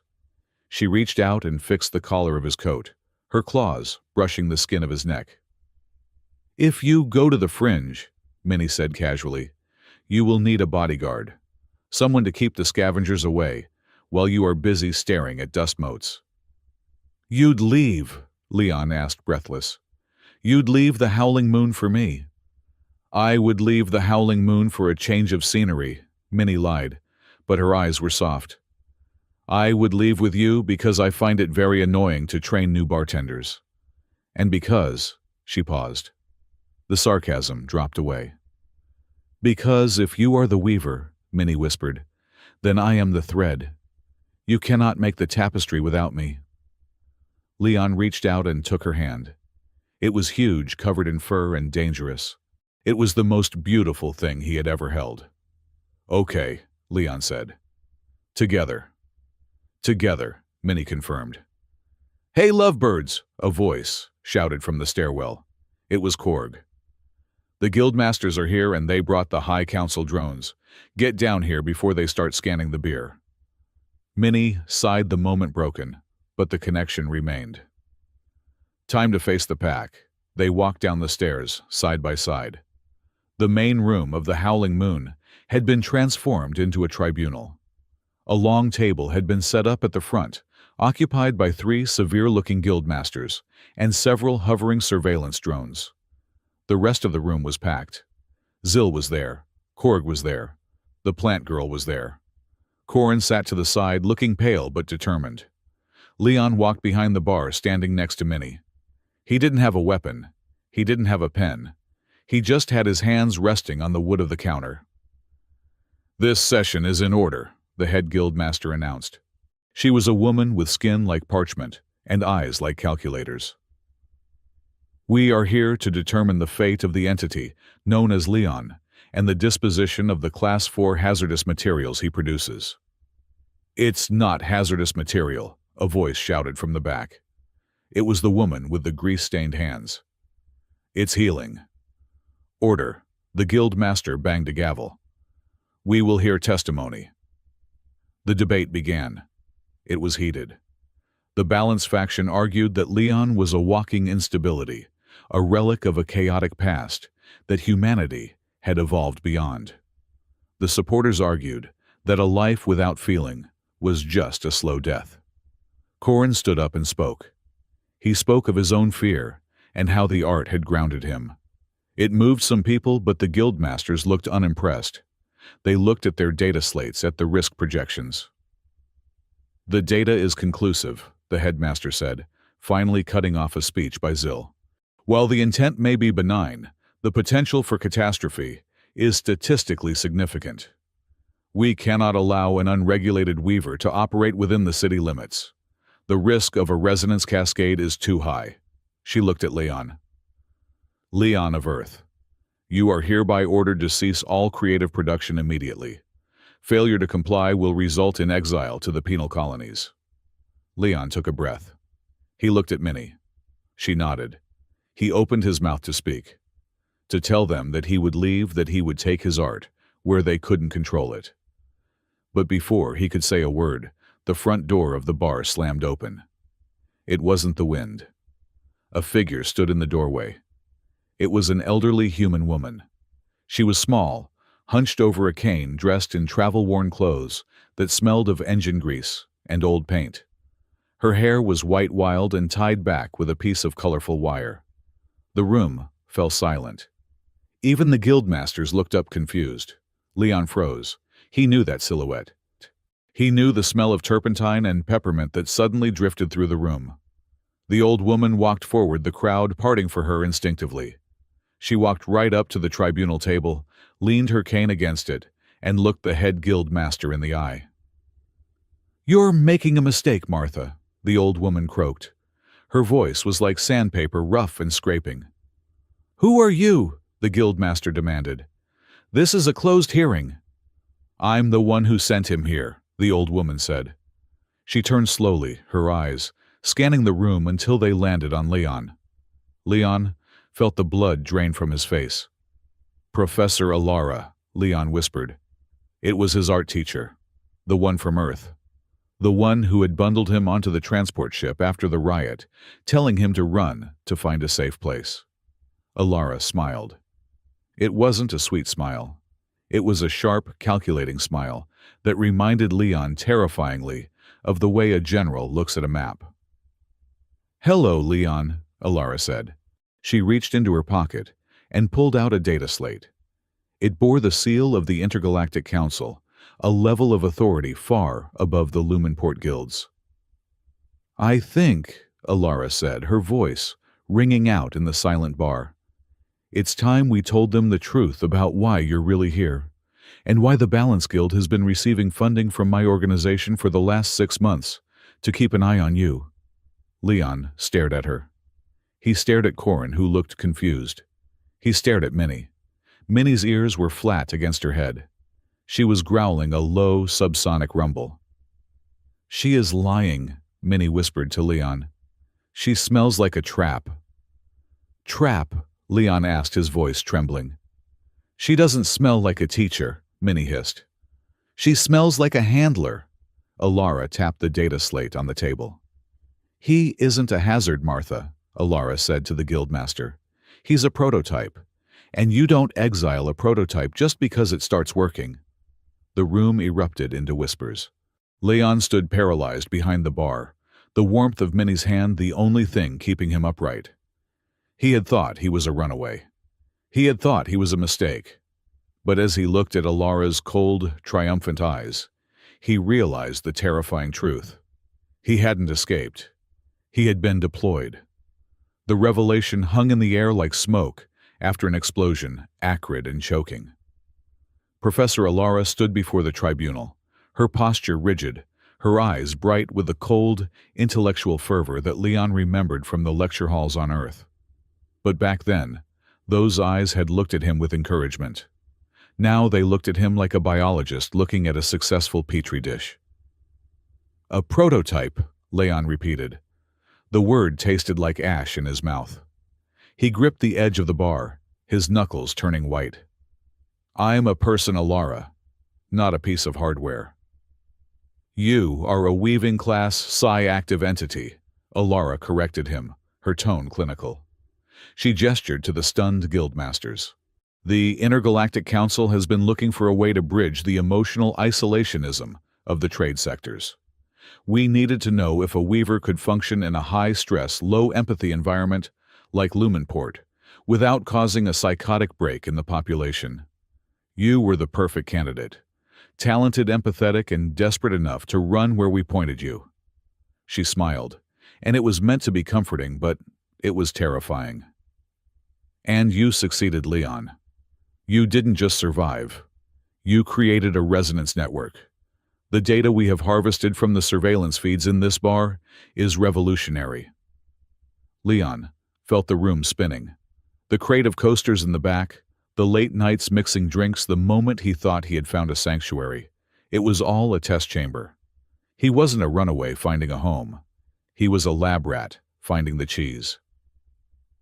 "Surveillance feeds," Leon whispered. He looked up at the ceiling at the innocent-looking light fixtures. "You've been watching me the whole time." "For your protection," Alara said soothingly. "And for the data." A low, vibrating growl started from deep within Minnie's chest. It wasn't the warning growl she used for drunk patrons. It was a tectonic rumble, the sound of an apex predator realizing its territory had been violated. "You!" Minnie stepped forward, moving out from behind the bar. Her movements were stiff, her hackles raised so high they brushed the bottom of her ears. "You are the one who has been blocking my transmission signals." Alara looked at the giant wolf, unimpressed. "The council needed a clean control group. We couldn't have the Fenris pack interfering." "Interfering," Minnie's voice rose to a bark. "You call it interference. I call it redundancy." Minnie turned to the crowd. She turned to Leon. And for the first time since Leon had met her, the great stoic wolf looked afraid. Not of the guild, but of the words she was about to speak. "She is not the only one who was watching you, Leon," Minnie said. Her voice was rough, stripping the gears of her throat. Leon looked at her. He felt a cold dread pooling in his stomach. "Minnie, what do you mean?" Minnie took a breath, inhaling the scent of the bar, the stale beer, the fear, the ozone. "The Starwolves do not trust the Council," she said, addressing the room, but looking only at Leon. "When we intercepted the intelligence that a Weaver was being deployed to Lumenport, the High Pack did not see an experiment. They saw a weapon that could destabilize the trade routes." She closed her eyes for a second, then opened them. They were liquid gold, filled with misery. "I was not sent here to be a bartender," Minnie confessed. "I was deployed as a containment unit. My orders were to observe you, to test your volatility." She paused, and the silence was deafening. "And if you showed signs of losing control like you did on Earth, I was authorized to neutralize the threat." The word neutralize landed with the weight of a coffin lid. Leon took a step back. He bumped into the shelves of glasses, the sound of crystal, chiming softly in the quiet room. He looked at Alara, the teacher, who had turned him into a project. He looked at Minnie, the partner who had been measuring him for a grave. "So it was all fake," Leon whispered. His voice broke, fracturing into jagged pieces. "The job, the protection, the walks on the pier. You were just waiting for me to snap." "No," Minnie shouted, stepping toward him. "That was the mission. That was not me." "How can I tell the difference?" Leon yelled back. It was the first time he had ever raised his voice at her. "You lied to me. Everyone lied to me. My whole life here, it's just a script you people wrote." He felt the familiar burn of the resonance building behind his eyes, the hot violet pressure of betrayal. But this time, he didn't want to paint it. He wanted to scream it. He felt like a puppet whose strings had just been pulled too tight. "I'm leaving," Leon said. He untied his apron, his hands shaking so hard, he almost ripped the fabric. "I'm done being a prototype. I'm done being a target. You can have your data. You can have your bar." He started to walk toward the door. The crowd parted. No one stopped him. Corin stood up, looking stricken. Alara looked annoyed, tapping her data slate, as if calculating the loss of the asset. "Leon, wait!" Minnie howled, a sound of pure desperation. Leon didn't stop. He reached the door. "He saved my marriage!" The shout came from the back of the room. It was the elderly man from the couple Leon had served on balance night. Leon paused, his hand on the doorframe. "My wife and I," the man continued, his voice trembling but loud. "We hadn't spoken about our son in 20 years. It was too hard. We were efficient. We were silent." He held up a coaster, the one with the binary sunset. "Then he gave us this, and we cried. And we talked. You can call him a prototype, lady. You can call him a weapon. But I call him the reason I still have a wife. He helped me too." It was the grease-stained woman. She stepped forward, glaring at Alara. "I don't care who sent him. I don't care if he was a lab rat. The flower he drew, it made me remember that I'm not just a mechanic. I'm a gardener. Nobody ordered me to feel that. I felt it." "And the mountain root," Korg, the miner, rumbled, standing up like a boulder taking human shape. He looked at Minnie. "You might have been sent to kill him, Wolf. But you didn't. You stood between him and the adjudicator. That wasn't an order. That was a choice." One by one, the voices rose. They weren't debating policy. They were testifying to reality. Zill, the insectoid, climbed onto a table. "I was drinking to forget," he clicked. "Leon made me drink to remember. That is not data. That is life." Leon stood at the door, his back to the room. He was crying. Silent, hot tears that tracked through the dust on his face. He heard them. He felt them. Alara had sent him to be a bridge. Minnie had been sent to be a bomb squad. But the people had just needed a bartender who listened. The manipulation was real. The lies were real. But the connection. The connection was the only thing that wasn't scripted. "Sit down, Leon," a voice said gently. It was Corin. The adjudicator walked over to Leon and placed a hand on his shoulder. He didn't try to pull him back. He just offered an anchor. "They used you," Corin said, his voice low enough that only Leon could hear. "They used me too. The guild, the council. They use everyone." He turned Leon around to face the room. "But look at them. Look at what you made. You can walk out that door, and you will be free of the lies. But you will also be leaving the truth behind." Leon looked. He saw the faces of the people he had served. He saw the box of gifts on the counter, the seed, the wrench, the crystal. He looked at Minnie. She was standing in the middle of the room looking utterly defeated. Her ears were drooping, her tail tucked. She looked like she was waiting for him to leave so she could finally shatter. Leon took a deep breath. It shuddered in his chest. "I hate this," Leon said to the room. "I hate that I was a test." He walked back toward the bar. He didn't go to Alara. He didn't go to Minnie.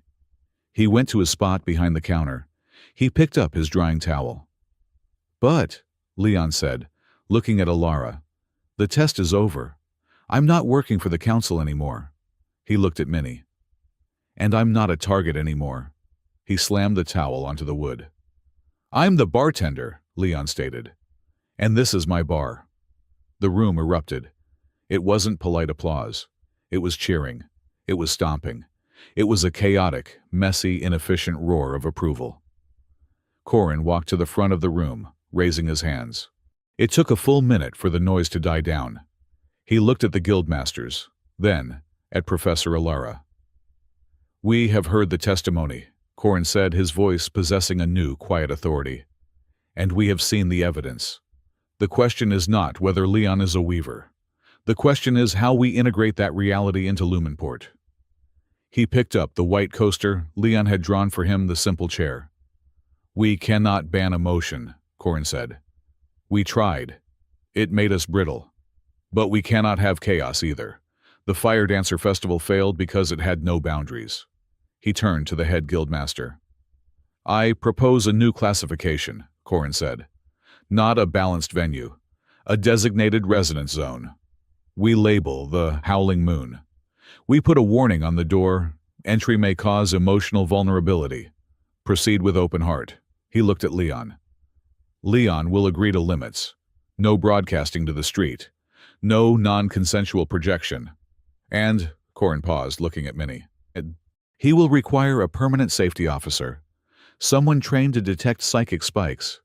Someone capable of grounding the energy if it exceeds safety parameters." Minnie's head snapped up. "I volunteer," she said instantly. "You are a spy," Alara interjected coldly. "You are compromised." "I am the only one who can stop him without hurting him," Minnie snarled. She turned to Leon. "I know his frequency. I know his smell. I know the difference between his art and his panic." She looked at Leon, pleading. "I resign from the High Pack," Minnie declared. "I resign from the mission. I answer only to the venue." The head guild master looked at the data slate, then at the crowd, then at Alara. Alara shrugged, realizing her experiment had evolved beyond her control. "Very well," the guild master sighed. "The classification is approved. Probationary status is lifted pending the installation of proper signage. But make no mistake." She pointed a finger at Leon. "One riot, one single instance of mass hysteria, and we will turn this building into a parking lot." "Understood," Leon said. "Meeting adjourned," Corin announced. He slammed his hand on the table, not with a gavel, but with a satisfying, fleshy thud. It took hours for the bar to clear out. People wanted to shake Leon's hand. They wanted to touch Minnie's fur, which she allowed with great reluctance, and only 2 low growls. Alara left without a goodbye, just a nod that acknowledged the data had been interesting, if not the outcome she expected. Finally, the door clicked shut. The warning sign, a holographic projection of a heart inside a yellow triangle, hummed softly in the window. Leon and Minnie were alone. Leon was wiping the counter. He was always wiping the counter. It was the only thing that made his hands stop shaking. Minnie stood at the far end of the bar near the taps. She hadn't moved closer to him since the meeting ended. The silence between them wasn't the warm silence of the night walks. It was brittle. It was the silence of two people who had seen each other naked, not physically, but spiritually, and were now trying to figure out where to look. "You should go home," Leon said, not looking up. "Shift is over." "I have nowhere to go," Minnie said quietly. "I resigned. My transport privileges are revoked. The pack will not send a retrieval ship for a traitor." Leon stopped wiping. He looked at her. "You really resigned just like that?" "It was not just like that," Minnie said. "It was the only logical calculation. The variable was you." She walked slowly toward him, her claws clicking on the floorboards. She stopped 3 feet away, the exact distance of a standard social interaction, not the intimacy of a partner. "I am sorry," Minnie said, "for the lies, for the watching." "I get it," Leon said. He felt tired, bone-deep tired. "I was a job. I was a threat. You were protecting your people." "That is why I started," Minnie corrected. "That is not why I stayed." She reached into her pocket, the pocket of her leather apron, which she had put back on immediately after the meeting. She pulled out a small, crumpled object. It was the first coaster, the one of the silver wolf. The edges were worn soft as if it had been held and held and held. "You drew this," Minnie said, placing it on the counter between them. "And you saw me. You didn't see a spy. You didn't see a monster. You saw a guardian." She touched the drawing with one claw. "I wanted to be the person in this picture, Leon. More than I wanted to be a star wolf. More than I wanted to go home." Leon looked at the drawing. He remembered the night he made it. The smell of cinnamon and ozone. The feeling of safety. "You said I was dangerous," Leon whispered. "Back when we first met. You were right." "Yes." Minnie stepped closer. She broke the 3-foot barrier. She leaned in her golden eyes, searching his face. "You are dangerous. You make people remember things they want to bury. You make corrupt adjudicators cry. You make efficient wolves resign from their packs." She let out a breath, a puff of warm air that ruffled Leon's hair. "You are extremely dangerous to people who hate themselves, Leon. Because you make them stop." Leon looked up at her. He saw the predator, yes, but he saw the fierce, unyielding loyalty that lay beneath the fur. He saw the partner who had jumped into a psychic storm for him. "And you?" Leon asked. "Are you dangerous?" "Oh, absolutely," Minnie grinned, and her sharp teeth glinted in the dim light. "If anyone tries to hurt you, or the art, or the feelings in this bar, I will be catastrophic." She reached out and took the rag from his hand. She tossed it into the sink. "Stop cleaning," she commanded. "The bar is sterile enough." "What do we do then?" Leon asked, his hands feeling empty again. "We work," Minnie said. "But not serving drinks." She grabbed his hand. Her grip was firm, rough, and real. She pulled him toward the back of the bar, toward the storage room where it had all began. But she didn't stop there. She led him out the back door into the alley and back around to the side of the building. There was a wall there, a large, blank expanse of gray permacrete that faced the ocean. It was ugly. It was efficient. It was the perfect symbol of Lumenport. Minnie let go of his hand and pointed at the wall. "The council said you can create," Minnie said. "They said you need a designated zone. I think the inside is too small." Leon looked at the wall. It was massive. It was terrifying. "That's a lot of space," Leon swallowed. "I don't have enough paint." "We have mud," Minnie said. "We have chalk. We have that weird fluorescent grease from the kitchen trap." She looked at him. "And we have time. We have all the time in the world. No efficiency quotas." Leon stepped up to the wall. He touched the rough concrete. He could feel the resonance humming in his fingertips, eager waiting. He saw the shapes already, not a plan, but a feeling. A swirl of wind, a pair of hands. A wolf running through the stars. He looked back at Minnie. She was standing there watching him, not as a spy, not as a boss, but as infrastructure, the foundation he could build on. "I can't do it alone," Leon said. "It's too big." "I know," Minnie said. She took off her apron. She walked up to the wall, standing next to him. She looked at her large, clumsy, clawed hands. "I cannot draw, Leon. I was told my hands are for killing." "Your hands are for whatever you want them to be," Leon said. He reached into his pocket and pulled out a thick marker, one of the contraband ones he had hidden. He held it out to her. "Teach me," Minnie whispered. Her voice was small, the voice of the pup in the cave who had drawn a blue moon. "Teach me to make something useless," Leon smiled.